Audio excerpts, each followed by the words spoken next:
오늘 우리가 함께 나눌 하나님의 말씀은 구약 성경입니다. 욥기서 42장 1절부터 6절까지 말씀입니다. 욥이 여호와께 대답하여 이르되 주께서는 못하실 일이 없사오며 무슨 계획이든지 못 이루실 것이 없는 줄 아오니 무지한 말로 이치를 가리는 자가 누구이니까. 나는 깨닫지도 못한 일을 말하였고 스스로 알 수 없고 헤아리기도 어려운 일을 말하였나이다. 내가 말하겠사오니 주는 들으시고 내가 주께 묻겠사오니 주여 내게 알게 하옵소서. 내가 주께 대하여 귀로 듣기만 하였사오나 이제는 눈으로 주를 배옵나이다. 그러므로 내가 스스로 거두어 드리고 티끌과 제 가운데에서 회개하나이다. 아멘. 네. 우리가 오늘 본 이 말씀은 욥기서 마지막 장의 시작 부분입니다. 네, 여러분들 잘 알고 있듯이 욥기서는 이 고난과 관계된 그런 성경이라는 것을 여러분들은 알고 있습니다. 고난. 참, 어떻게 보면 듣기에 참 힘든 단어입니다. 그러나 또 우리 모두는 피할 수 없는 단어이기도 합니다. 그렇죠? 오늘 이 자리에 서 있는 우리 모두는 너무나도 자주 삶의 거친 풍랑의 한가운데를 지나가곤 합니다. 뜻하지 않은 어려움 앞에서 이 깊은 실망과 좌절을 맛보기도 하고요. 앞날에 대한 불안과 두려움에 사로잡혀서 밤잠을 설치기도 합니다. 그리고 일상의 그 무거운 짐에 짓눌려 신음하기도 하고 또 도무지 삶의 방향을 찾지 못한 채 갈 길을 몰라 방황하는 적도 한두 번이 아닙니다. 그래서 오늘 우리는 이 인류 역사상 가장 깊은 고난과 또 이 고난에 대한 질문을 품고 있는 한 인물, 바로 욥이라고 하는 그 인물의 이야기를 살펴보려고 합니다. 여러분들이 잘 알고 있듯이 이 욥기는 의롭고 경건한 그 욥이 하루아침에 모든 것을 잃어버리고 극심한 고통에 빠지는 아주 충격적인 서론으로 시작됩니다. 욥은 재산도 잃어버렸습니다. 자녀도 잃어버렸습니다. 그리고 건강도 잃어버렸습니다. 그리고 평생을 함께 하자고 맹세했던 그 아내마저도 이제 그를 저주하고 떠나버리는 그 비극 속에서 욥은 자기를 위로하기 위하여 찾아온 그 세 명의 친구들과 함께 이 고난의 이유에 대한 길고 긴 논쟁을 펼치는 것이 이 바로 욥기서입니다.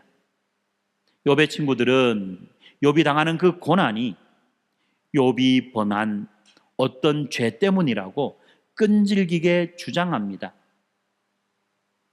네가 이렇게 고통당하고 네가 이렇게 고난당하는 것은 바로 네가 범했던 어떤 죄 때문이야. 그렇기 때문에 너 자신을 돌아보고 네 속에 하나님 앞에 어떤 끄리낌이 있는지를 잘 살펴봐야 돼. 그래서 한낱 남김없이 모든 것을 다 하나님 앞에 고백하고 회개해야 돼. 그래야지 하나님은 너를 회복시켜 주시고 너를 용서해 주실 거야 라고 그렇게 말하는 겁니다. 그런데 욥은 어떻게 합니까? 어떻게 반응하죠? 자기를 아무리 살펴봐도, 자기를 아무리 돌아봐도 도무지 책망받을 짓이 없기 때문에 자신은 자신의 의로움을 변호합니다.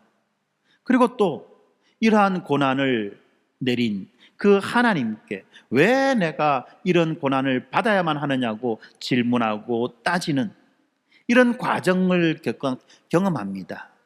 이런 과정 속에서 욥의 마음은 찢어졌고 그의 영혼은 바짝바짝 말라 들어갔습니다. 그가 얼마나 절규했는지, 또 그가 얼마나 이 하나님을 이해하려고 몸부림쳤는지 우리는 욥기서에서 그가 바라는 그의 탄식을 통해서 이러한 것들을 고스란히 느낄 수가 있는 것입니다. 욥은 끊임없이 질문합니다. 왜 나에게 이런 고통이 왔는가? 하나님은 도대체 내가 이런 고통을 당할 때 어디 계셨는가? 하나님은 과연 의로우신 분이 맞긴 한 것인가? 그런데 여러분, 이런 질문은요, 비단 이 욥만의 질문이 아닙니다. 고난 앞에 서 있는 우리들이 끊임없이 하나님 앞에 던지는 그런 질문인 것입니다. 특별히 우리는 어떻습니까?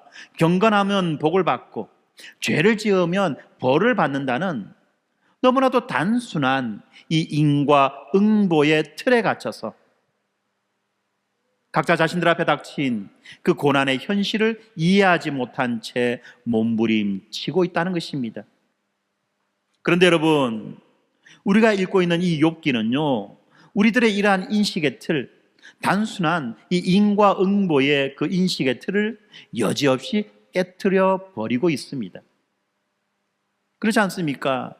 이 욥이 당하는 그 고난은 욥 자신도 알지 못한 채 이 천상의 드라마 속에서 시작된 것이었습니다. 사랑하는 성도 여러분, 우리는 종종 이 고난의 중심에서 길을 잃어버리곤 합니다. 그때의 우리의 시선은 이 고통을 향해서 고정되어 버리고, 그럴 때 원망과 불평이 우리를 지배합니다. 마치 이 폭풍 위에 갇힌 배가 흔들리며 표류하듯이 우리의 영혼 또한 이 고난의 파도 속에서 허우적거린다는 것입니다. 그때마다 우리는 우리의 얕은 지식과 우리의 그 경험의 틀로 하나님의 거대한 섭리를 이해하려고 듭니다. 그런데 이해할 수가 없죠. 그렇기 때문에 우리가 보는 이 욥의 이야기가 우리에게는 너무나도 충격적이라는 것입니다.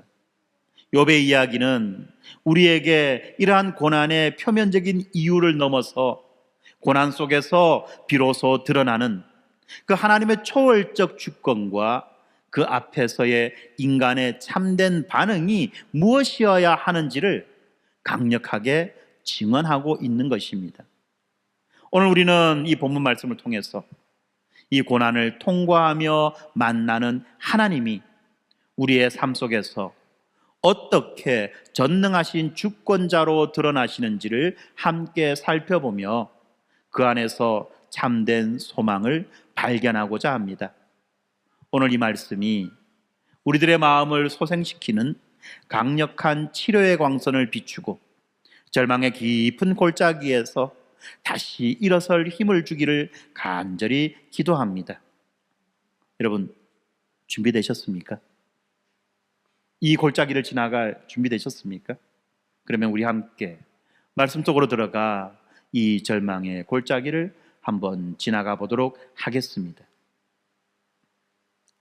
사랑하는 성도 여러분, 이 욥의 고난이 절정에 달했을 때, 그리고 그 친구들과의 그 격렬한 논쟁이 아무런 해답도 제시하지 못한 채 그냥 무한의 헛바퀴를 돌고 있을 때 마침내 하나님께서 폭풍 가운데 나타나셨습니다.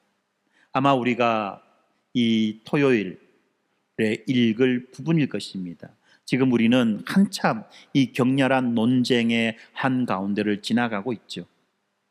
어떻게 보면 욥의 친구들의 말을 보면 마치 이것이 하나님의 말씀과처럼 그렇게 느껴질 때도 있어요. 왜냐하면 그들의 말이 다 틀린 것이 아니라 부분적인 진리이기 때문에 그런 것입니다. 그래서 어떨 때 보면 참 욥의 친구들이 하는 말이 정말 맞는 말처럼인 것처럼 보이고, 또 거기에 대해서 욥이 대답하는 그 대답은 어떻게 보면 허무한 변명인 것처럼 그렇게 보일 때도 있습니다. 그렇지만 끊임없이 이 두 명, 이 쌍방이죠. 욥과 욥의 친구들의 그 격렬한 논쟁이 반복되고 또 반복되는 이런 무한 반복의 시간을 우리가 지나고 있기 때문에 조금 여러분들 욥기를 읽기가 힘들 수도 있습니다. 오늘, 내일 분량이 특별히 그렇습니다. 그런데 우리가 이 부분을 지나게 되면 이제 모든 내용을 우리가 환하게 알 수 있기 때문에 우리가 좀 더 인내심을 가지고 말씀을 읽으면 좋겠습니다. 네, 이렇게 마침내 하나님이 폭풍 가운데 등장하십니다. 하나님이 등장하셨습니다. 그러면 어떻게 됩니까?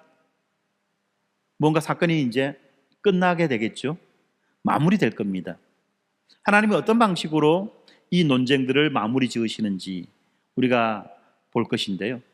그런데 하나님은 놀랍게도 이 욥의 그 질문, 욥이 했던 그 질문에 대해서 직접적으로 대답하지 않으시고 오히려 하나님이 욥에게 끊임없이 질문을 퍼부으시는 거예요.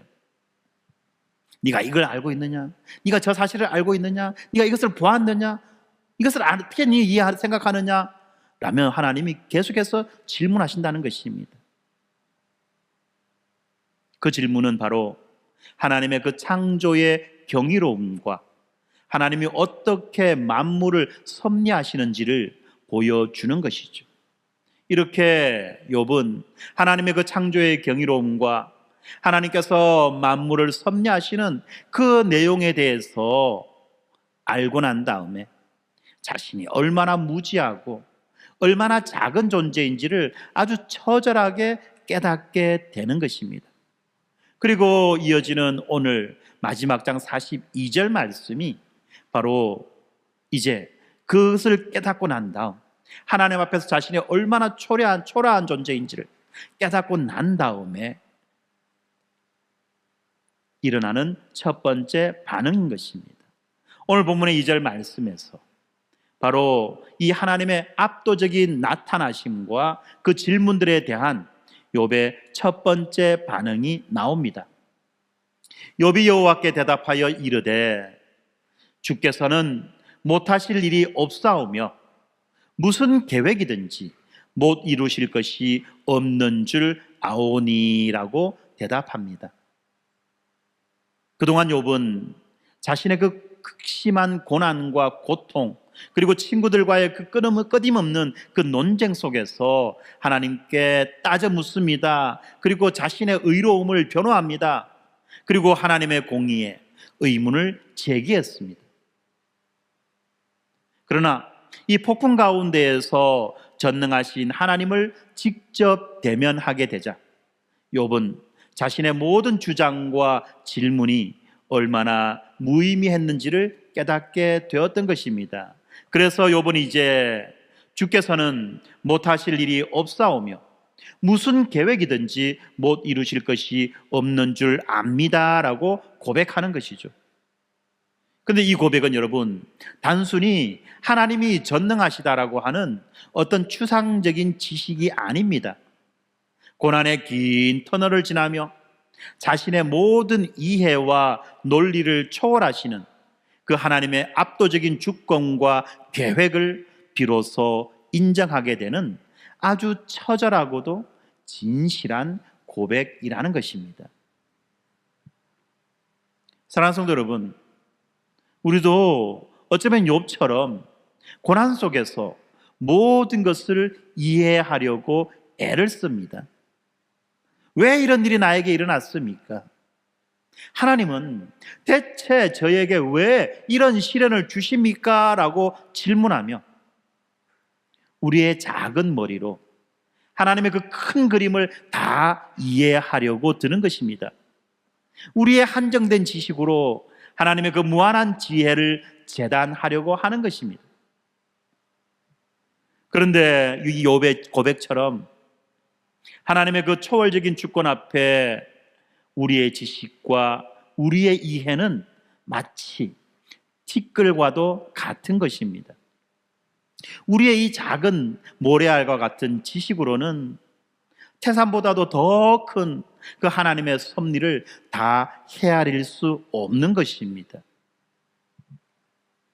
그렇기 때문에 3절에서 하나님은 욥에게 뼈아픈 질문을 던지고 계시는 것입니다. 오늘 우리가 보는 이 개역개정본 이 성경에서 3절은 마치 욥이 스스로가 묻고 스스로 대답하는 것처럼 그렇게 보여지지만 다른 번역본 성경을 보면 이 3절은 하나님께서 욥에게 질문하는 것으로 나와 있습니다. 쉬운 성경은 이렇게 말합니다. 무식한 말로 내 뜻을 가리는 자가 누구냐고 물으셨지요. 무식한 말로 하나님의 뜻을 가리는 자가 누구냐고 하나님이 그렇게 우리에게 물으셨지요 라고 그런 말하는 것입니다. 이 질문은, 이 하나님의 질문은 단순한 질문이 아닙니다.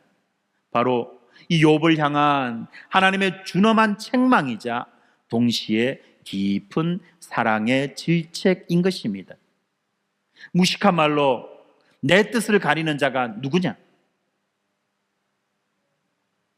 욥은 이 질문 앞에서 숨을 쉴 수가 없었습니다.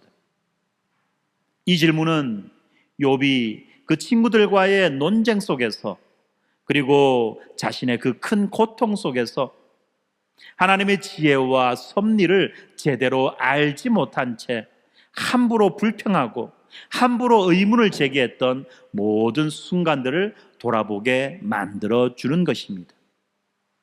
이치를 가리는 자, 다시 말하면 이 하나님의 뜻을 가리는 자, 이것이 무엇입니까? 하나님의 그 선하신 계획과 지혜를 자신의 무지한 말로 흐리게 했던 자가 누구입니까? 하나님의 그 선하신 계획과 그 선하신 지혜를 자신의 무지한 말로 흐리는 자, 모독한 자가 누구입니까? 바로 욥 자신이었고, 또한 고난 앞에 서 있던 우리들 자신이었다는 것입니다. 이런 하나님의 질문에 대해 욥은 자신의 무지를 겸손히 인정하고 있습니다. 뭐라고 대답합니까? 나는 깨닫지도 못할 일을 말하였고 스스로 알 수도 없고 헤아리기 어려운 일을 말하였나이다.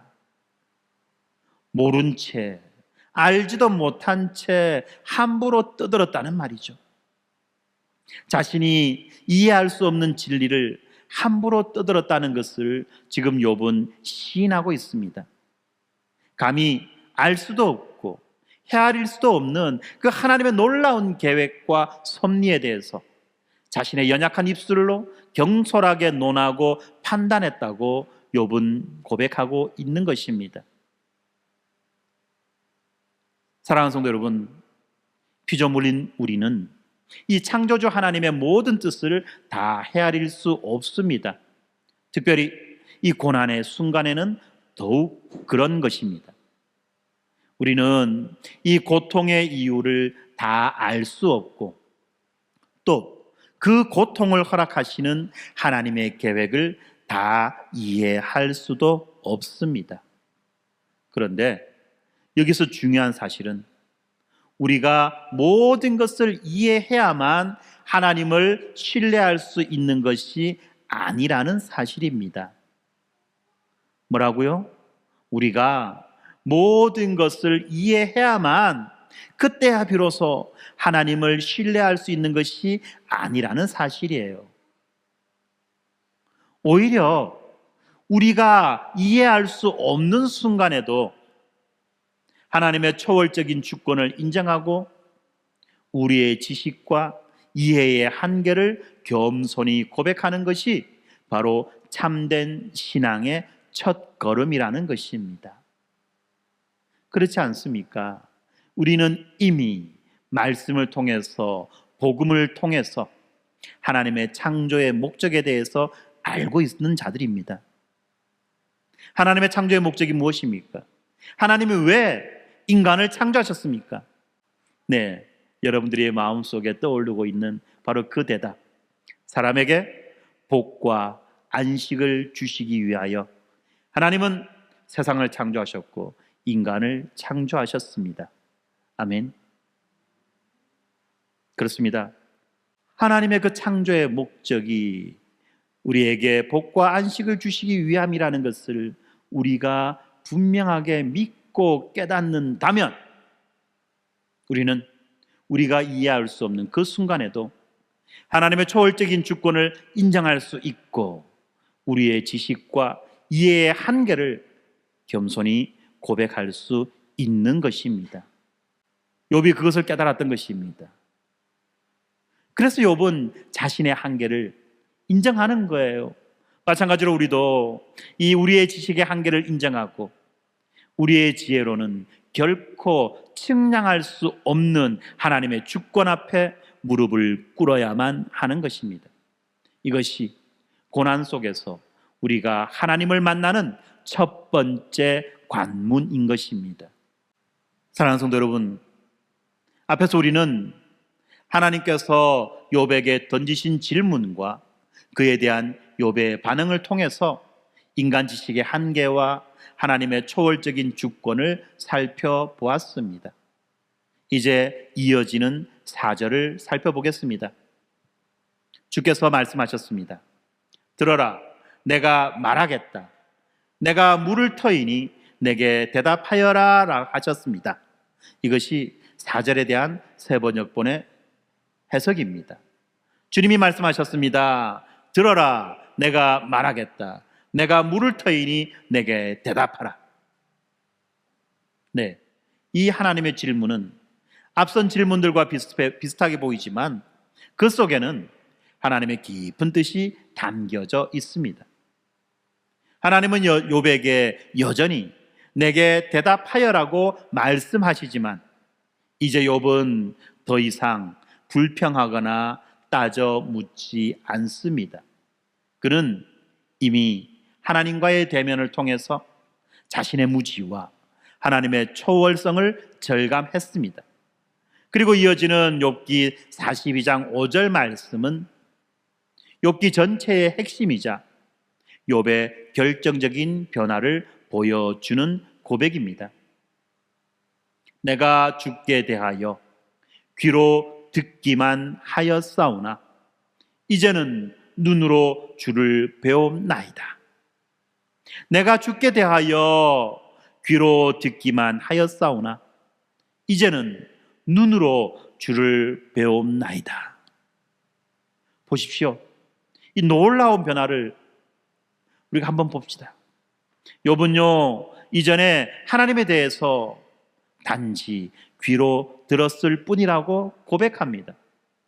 여기에서 귀로 듣기만 하였다는 이 말은 단순한 지식, 단순한 신학적인 지식이고 교리적인 이해고 그리고 추상적이며 간접적인 그 지식 앞에 머물러 있었다는 것입니다. 욥은 경건한 사람이었지만 하나님의 임재를 친히 경험하고 하나님의 얼굴을 배우는 단계에는 이르지 못했던 것입니다. 그러나 욥은 이 고난이라고 하는 긴 터널 속에서 폭풍 가운데 나타나신 하나님을 직접 대면하게 되었습니다. 욥은 하나님을 인격적으로 만나고 실제적으로 경험하고 인식하게 되었습니다. 마치 오랫동안 소문으로만 듣던 사람을 직접 만나 그 사람의 참된 모습을 알게 되는 것처럼 이제 욥은 하나님을 대면하였다는 것입니다. 욥은 여전히 자신이 고난받는 이유를 명확하게 알지는 못했지만 그 고난 속에서 하나님을 더욱 깊이 경험하고 인격적으로 만나게 되었다는 것입니다. 이해할 수 없는 고통의 상황 속에서 욥은 하나님의 이해할 수 없는 경륜, 다시 말하면 인간의 지혜로는 측량할 수 없는 하나님의 깊은 계획과 섭리를 깨닫게 되었습니다. 그 결과 욥은 비록 모든 것이 명확하지는 않더라도 그 속에서 일하시는 하나님의 손길과 인도하심을 신뢰하게 되었던 것입니다. 우리의 삶도 마찬가지입니다. 우리도 하나님에 대해서 많은 것을 들었습니다. 성경을 통해서 읽었습니다. 설교를 통해서 배웠습니다. 또한 믿음의 선배들의 간증도 우리는 들었습니다. 우리는 하나님이 사랑의 하나님이시고 전능하신 분이시고 우리의 모든 것을 아시는 분이라는 사실을 단지 귀로 들었던 것입니다. 그렇기 때문에 고난이 닥쳐올 때 그 들었던 사실이 흔들리는 것이죠. 사랑의 하나님이시고 전능하신 분이시고 우리의 모든 것을 아시는 분이시라는 이 믿음이 흔들리는 것입니다. 그래서 우리가 처한 상황이 이해되지 않을 때 하나님의 그 선하심에 대해서 의문이 생기는 것입니다. 그런데 여러분, 바로 우리가 흔들리는 그때가 우리가 욥처럼 눈으로 주님을 뵙는 그 경험을 해야 하는 때라는 것을 우리가 기억하시기 바랍니다. 고난은 우리를 이 세상의 소음과 그 피상적인 지식으로부터 분리시켜서 오직 하나님께만 집중하게 만들어 주는 것입니다. 그래서 이 고난의 깊은 고통 속에서 우리는 그 어느 때보다도 분명하게 하나님의 임재를 경험하고 그분을 대면할 수 있게 되는 것입니다. 이것이 바로 이 고난을 통해서 드러나는 하나님의 이해할 수 없는 경륜이라는 것입니다. 하나님의 이해할 수 없는 섭리라는 거예요. 그래서 여러분에게 질문합니다. 사랑하는 성도 여러분, 여러분은 고난의 그때에 하나님을 주목하십니까? 아니면 여러분에게 닥쳐오는 그 고난에 집중하십니까? 고난의 그때에 과연 우리는 어디에다가 우리의 시선을 맞추고 있냐는 것입니다. 만약 우리가 우리를 힘들게 하고 괴롭게 하는 그 고난에 대해서만 우리의 온 신경을 집중하고 온 마음을 쏟게 된다면 그 고난은 점점점 더 크게 다가와 우리를 짓눌러 버리고 압사시켜 버리고 말 것입니다. 기껏해야 인간적인 방식으로 이 고난을 어떻게 빠져갈까 잔꾀만 부리게 되는 것이고, 그리고 그러한 잔꾀가 어떻게 잘 통하게 되면 이제 점점 하나님을 신뢰하고 의지하기보다는 오히려 자신의 꾀와 자신의 재주를 의지하고 신뢰하게 되는 비참한 결과를 낳게 되는 것을 우리는 분명히 알아야만 하는 것입니다. 그러나 우리가 고난의 그때에 우리에게 고난을 허락하시는 하나님에 대해서 집중하고 하나님을 바라보고 하나님의 도우심을 구하고 그 앞에 꿇어 엎드린다면 이제 우리는 하나님을 만나고 경험하게 되는 그 놀라운 순간을 만나는 것입니다. 여러분, 지금 우리 가운데 고난을 당하시는 분이 있다면 제가 감히 묻겠습니다.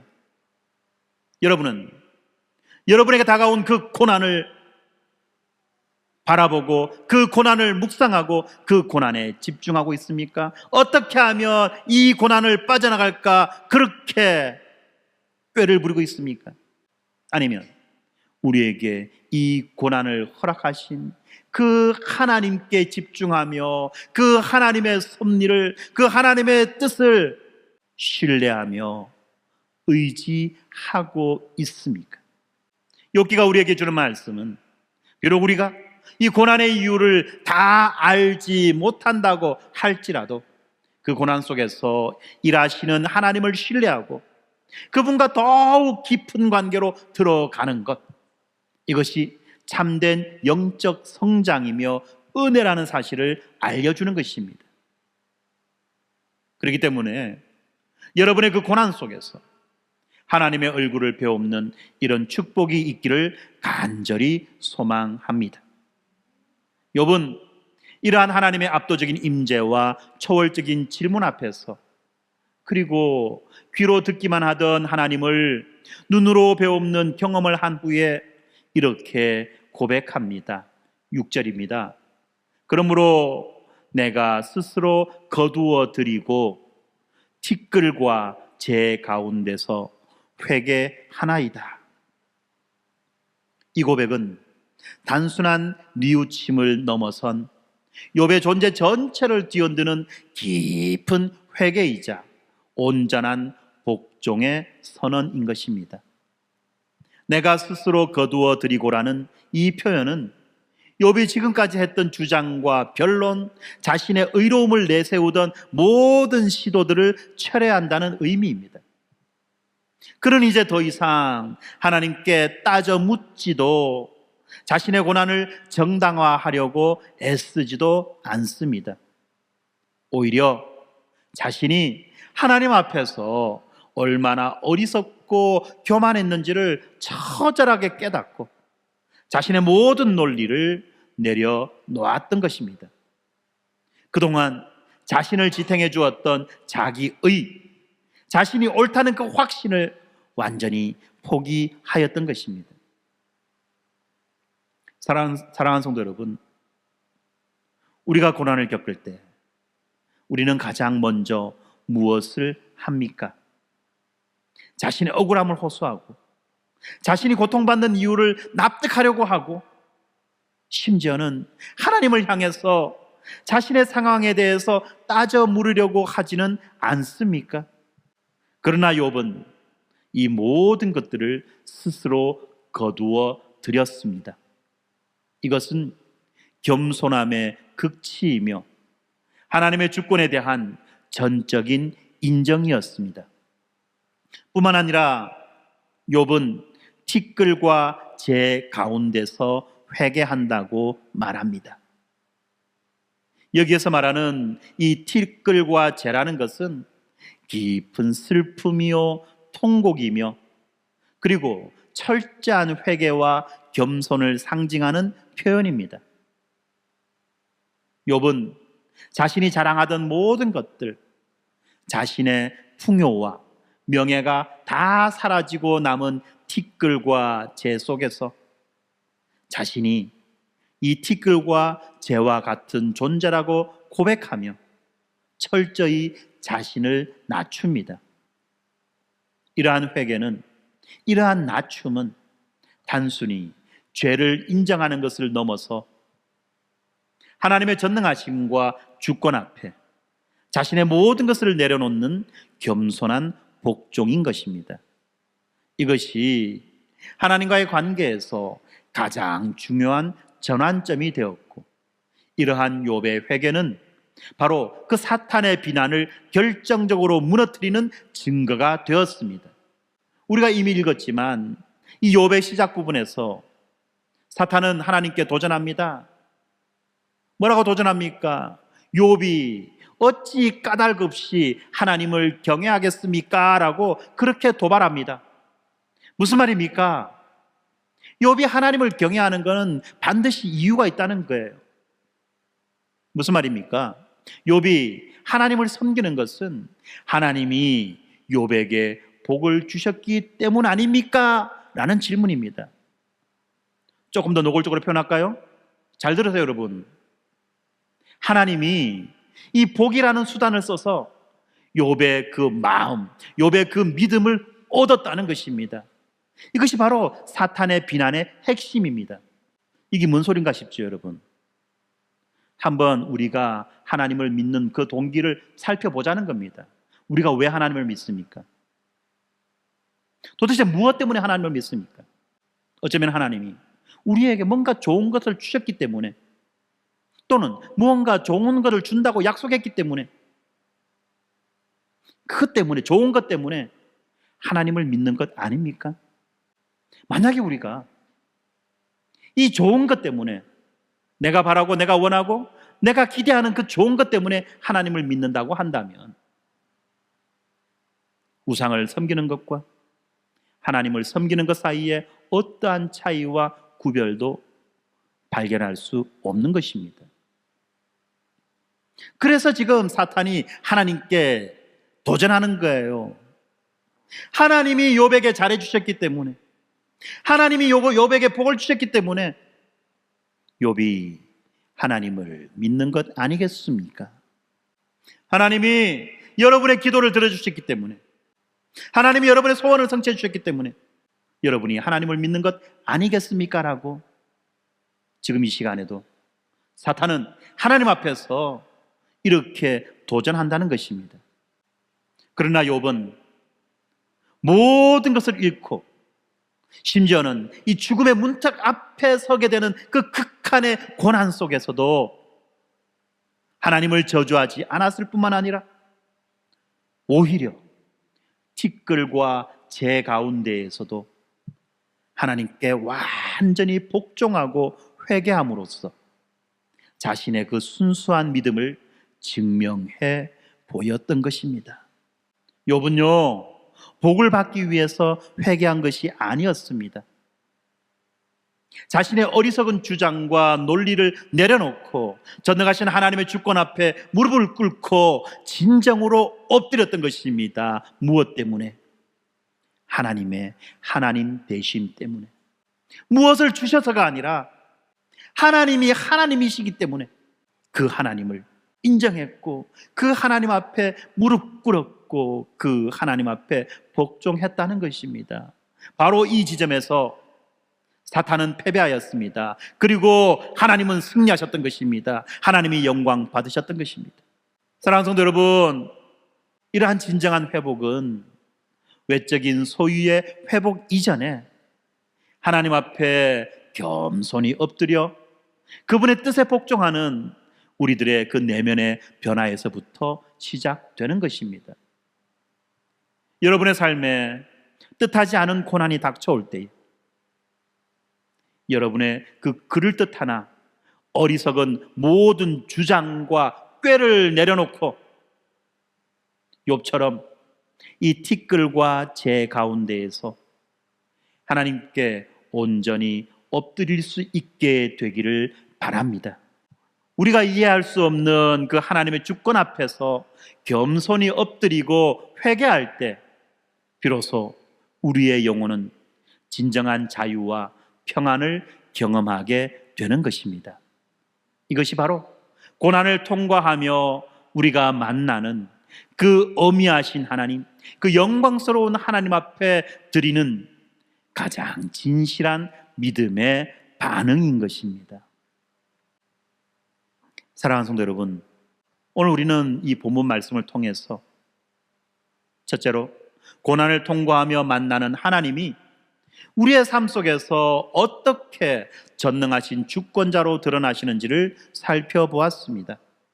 또한 우리는 이 욥의 이야기를 통해서 인간 지식의 한계와 하나님의 초월적인 주권을 인정해야 된다는 것을 배웠습니다.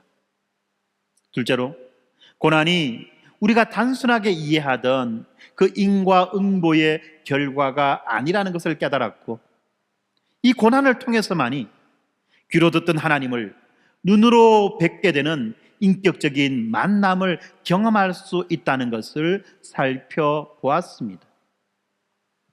그리고 세 번째로, 자신의 모든 것을 내려놓고 티끌과 재 속에서 회개하며 하나님의 주권 앞에 온전히 복종하는 이 욥의 모습을 통해서 진정한 회복은 외적인 소유의 회복이 이전에 우리의 내면의 변화에서부터 시작된다는 것을 확인했습니다. 그렇습니다. 이 욥의 고난은 단순히 고통스러운 경험이 아니라 하나님께서 욥을 빚으시고 그를 통해서 자신의 주권을 드러내시며 궁극적으로는 욥을 더 깊은 믿음의 자리로 이끌어 가시는 수단이었던 것입니다. 그리하여 욥이 이렇게 하나님 앞에 회개한 이후에, 하나님 앞에 철저하게 복종한 이후에, 하나님을 만난 이후에 하나님은 욥의 모든 것을 2배나 회복시켜 주셨습니다. 잃었던 건강과 재산과 자녀들까지도 하나님은 회복시켜 주셨습니다. 그러나 이런 외적인 것보다도 더 중요한 것이 있습니다. 그것이 무엇냐?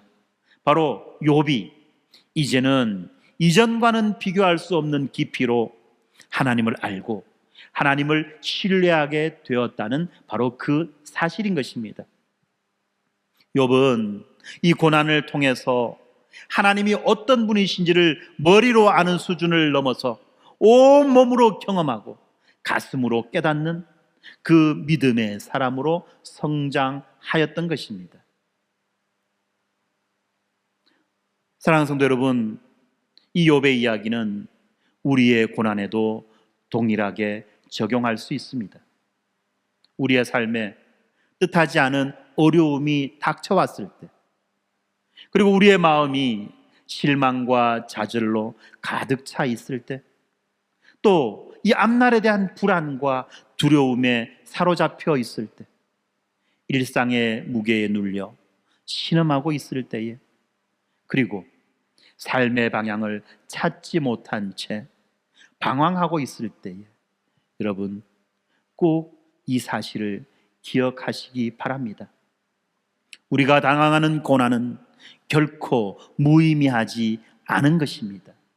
여러분이 겪는 그 고통은 하나님의 주권적인 손길 안에 있는 것입니다.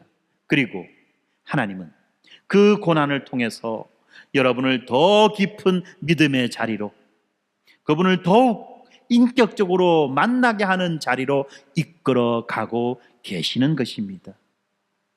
우리의 모든 것을 주관하시는 그 하나님은 우리의 고난을 헛되이 하지 않으십니다.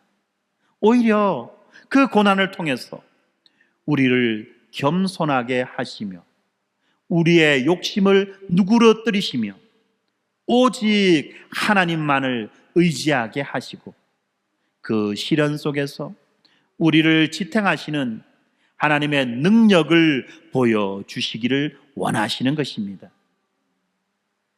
그런데 이 욥의 이 회복의 이야기는 바로 고통의 십자가에서 우리를 변호하시며 하나님의 영원하신 임재 안에서 우리를 축복하시는 예수 그리스도에게로 우리들을 이끌어 가고 있습니다. 비록 욥이 의로운 자였지만 그는 죄인된 인간으로서 이러한 고난을 겪었습니다.